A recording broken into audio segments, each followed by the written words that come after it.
Assalamualaikum Bu. Waalaikumsalam, silakan duduk. Terima kasih Bu. Mohon maaf mengganggu waktunya Bu. Apakah Ibu ada waktu untuk eh, ada yang saya ingin sampaikan Bu? Iya, silakan. Tapi sebelum kita mulai konseling, Ibu ingin tahu siapa namamu? Kenalkan Bu, nama saya Agis. Oke, Agis. Jadi sebelumnya apakah kamu sudah pernah melakukan proses konseling? Belum pernah Bu. Ini kebetulan ini pertama kali saya melakukan proses konseling. Oh, jadi ini pertama kalinya kamu melakukan proses konseling ya? Iya betul. Jadi Ibu jelaskan dulu ya, konseling itu apa. Jadi konseling itu adalah bantuan profesional yang diberikan konselor kepada konseli untuk membantu memecahkan masalah konseli. Nah, dalam konseling itu terdapat asas-asas seperti asas kerahasiaan, kemandirian, kesukarelaan. Nah, asas kerahasiaan ini akan terjaga oleh konselor. Jadi kamu nggak perlu khawatir kalau misalkan mau nanti ceritakan masalah kamu, karena rahasia kamu pasti akan terjaga. Betul. Saya sekarang Bu. Oke, baik, kita langsung mulai saja ya, Gis. Memanfaatkan waktu yang ada. Baik Bu. Baiklah, coba kamu ceritakan apa yang lagi mengganjal di hati kamu. Saat ini saya sedang bingung Bu, ada sesuatu yang membuat diri saya kacau. Hari ini saya lalui terlihat suram, tidak nggak memiliki semangat untuk melakukan aktivitas, dan masalah yang saya hadapi ini sangat mengganggu saya Bu, dan saya bingung apa yang harus saya lakukan. Oke, masalah apa yang kamu alami sampai kamu kehilangan semangat dan terlihat suram? Ini masalah tentang studi lanjut saya sih Bu. Sebentar lagi kan saya lulus Bu, jadi saya sekarang berpikir untuk kedepannya. Oke, jadi masalah yang sedang kamu hadapi adalah kamu sedang bimbang antara kelanjutan studi kamu nantinya ya? Iya betul.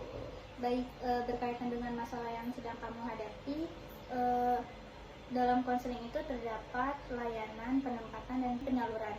Jadi layanan penempatan dan penyaluran itu adalah layanan bimbingan konseling yang memungkinkan peserta didik memperoleh penempatan yang tepat sesuai dengan potensi, bakat, dan minat serta kondisi pribadinya.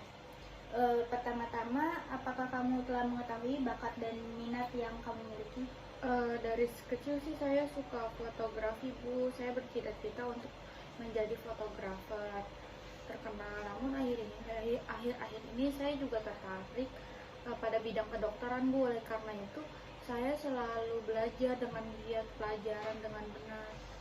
Oke, di antara kedua minat yang kamu miliki, minat di bidang apa yang paling besar yang kamu inginkan?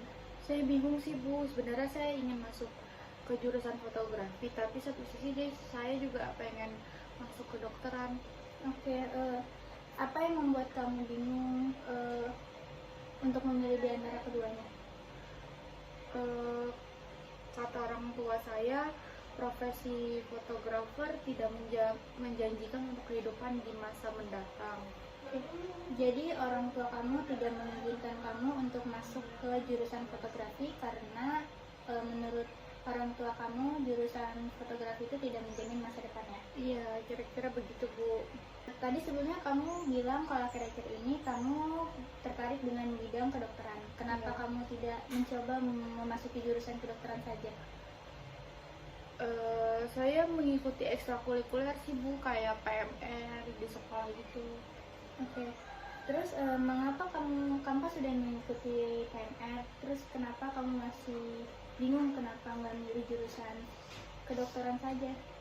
Saya masih ragu Bu dengan kemampuan saya. Saya belum belum sepenuhnya tahu tentang kedokteran. Jadi kamu masih ragu dengan kemampuan kamu, benar begitu? Iya Bu. Apakah kamu masih bersikukuh untuk memasuki jurusan fotografi? Iya Bu, saya masih ingin masuk jurusan fotografi. Apa menurutmu menjadi seorang fotografer itu yang terbaik untukmu? Iya Bu. Apakah kamu pernah berpikir buat kedepannya? Maksud Ibu berpikirnya seperti apa ya Bu?